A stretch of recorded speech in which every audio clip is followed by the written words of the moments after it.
There is a Vedic legend or myth, if you will, about this like a magical crow. And this crow was going into the farmer's fields and destroying the crops and making different kinds of trouble like that.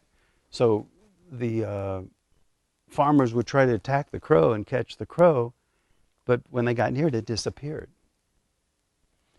And so they were flabbergasted. They didn't know what to do. So as the story goes, they went to, I think it was Lord Shiva, I think, some aspect of God, if you will, and they said, help us out. What's going on?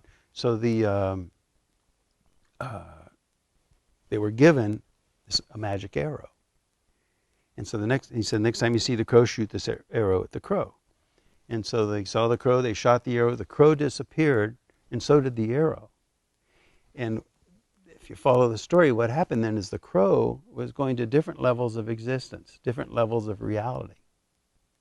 And this was a magic arrow, though, so it could follow him through one level of reality, through another level of reality, through another level of reality, until the arrow finally caught up with the crow.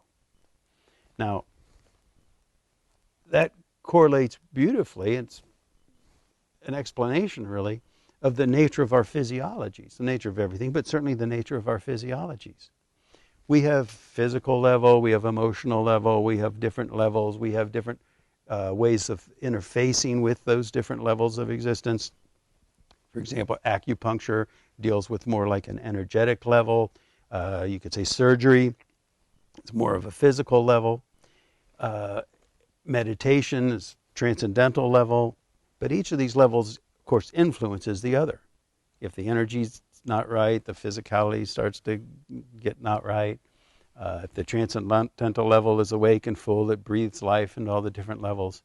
But in the case of our own evolution, the case of our own healing, what we need is to be able to work on the level where the problem is, you see?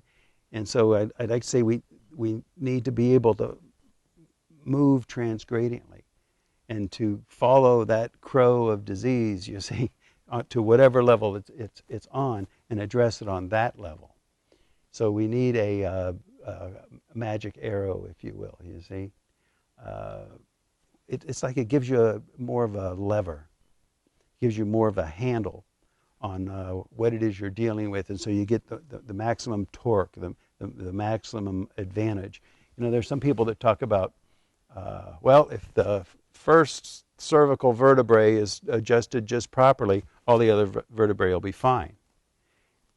And I won't argue that. I think that can be true. But it doesn't mean that sometimes you don't want to adjust another vertebrae, because that's where the problem is, and you go to that level, you see, and you adjust that.